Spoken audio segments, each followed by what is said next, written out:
तो ये आंकड़ा सबको लेना चाहिए और लेकर के करना चाहिए। अभी माननीय श्रीमान प्रमुख सचिव महोदय ने शासनादेश कर दिया, उसका पालन कराएं। महिलाओं को मूल विद्यालय भेजें, मूल डिस्ट्रिक्ट भेजें, शिक्षा मित्रों का बीमा का आदेश जारी कर दें।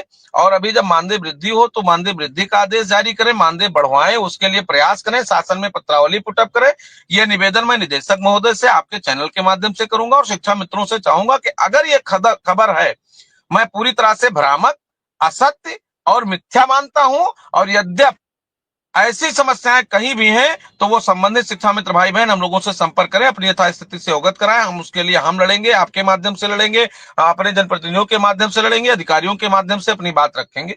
और मिश्रा जी, ये आरोप प्रत्यारोप चलता रहता है, समाज में कितना निगेटिव हम अनुदेशकों, शिक्षा मित्रों और संविदा कर्मियों के खिलाफ लोग कर दें, इस पर हमारे अधिकारियों को, जो हमारे गार्जियन के रूप में काम करते हैं, उनको ध्यान रख करके ही कोई चिट्ठी जारी करना चाहिए। इसकी शिकायत मैं माननीय महानिदेशक महोदय से दर्ज कराऊंगा, व्यक्तिगत रूप से मिलूंगा, बात करूंगा। और मैं कहता हूं कि ऐसी सूचनाएं पूरी कलेक्ट कराई जाए। और हमें लगता है कि सूचनाएं बिल्कुल मिथ्या और निराधार है। नहीं भाई, मैं बात बार बार कह रहा हूं कि चाहे आप अधिकारियों से मिलते हो, दिन भर बातचीत होती है और दिन भर बातचीत के बाद नतीजे नहीं निकल पाते। मिश्रा जी, आपको भी पता है, आपको भी पता है, हमको भी पता है। आधिकारिक रूप से जितना क्षमता अधिकारी की थी उसने आदरणीय सुंदरम साहब ने करके दिया। और माननीय मुख्यमंत्री जी के बगैर आदेश निर्देश के, माननीय मंत्री जी के सहयोग से ही होना है। मानदेय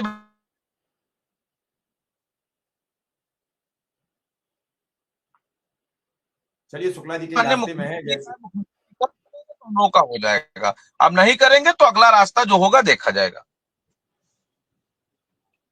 शुक्ला जी, आज कई विधायकों ने मिलकर, एमएलसी महोदय ने मिलकर अपर मुख्य सचिव बेसिक शिक्षा दीपक कुमार जी से मुलाकात की। क्या खबर है, क्या आपके पास खबर है? सर देखिए, उनके पास माध्यमिक बेसिक दोनों चीजें हैं और तमाम बिंदुओं पर माननीय एमएलसी महोदय ने चर्चा किया है। और इस संदर्भ में हम कोई सूचना आपको तब दे पाएंगे, अपने साथियों को दे पाएंगे, हमारी उनकी वार्ता होगी, मुलाकात होगी। और हम बिंदुवार उसको, जो हम लोगों ने बात उनसे रखी थी, अगर उस पर कोई बात हुई होगी, हम लोग भी अपर मुख्य सचिव महोदय से मिले थे, वो बात मैंने पटल पर रखी थी। और उन्होंने लिखा भी था, डीजी मैडम को भी लिखा था और कहा था ये माननीय मुख्यमंत्री जी का विषय है, जल्दी बात करके हम लोग बताएंगे। तो 5 तक सदन चल रहा है, यह बात आ गई थी कि 5 के बाद कोई बात करेंगे। वैसे माननीय एमएलसी महोदय गए थे, तो हम जब मिलेंगे, मिल करके पूरी चर्चा करके फिर आपको अवगत कराएंगे। कोई भी बात मैं झूठी तरह से अपने साथियों में प्रचारित नहीं करना चाहता हूं, मेरा अपना सीधा पंदा है। मुझे तो यह भी लगता है कभी कभी कि ये सब सोची समझी रणनीति की तरह हो रहा है कि शिक्षा मित्र को बदनाम कैसे किया जाए। एक कमेंट मांगूंगा शुक्ला जी।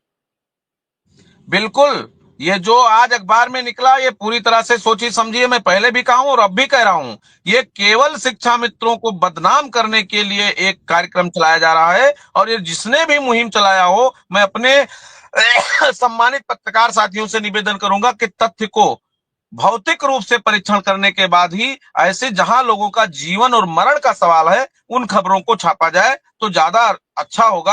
आप मेरी अच्छी खबरों को प्रकाशित करते हैं, आप मेरे निगेटिव खबर प्रकाशित कर रहे हैं, मेरा विरोध नहीं है, लेकिन मेरा अनुरोध है कि जो भी खबरें छापी जाएं और कही जाएं, सत्यापित खबरें हों तो ज्यादा बेहतर होगा। और ये एक आध कोई एक व्यक्ति हो सकता है, लेकिन इसमें पूरा समूह अगर बदनाम किया जाता है तो ये पूरी तरह से शिक्षा मित्रों के लिए ये विचार अच्छा नहीं है। और इसके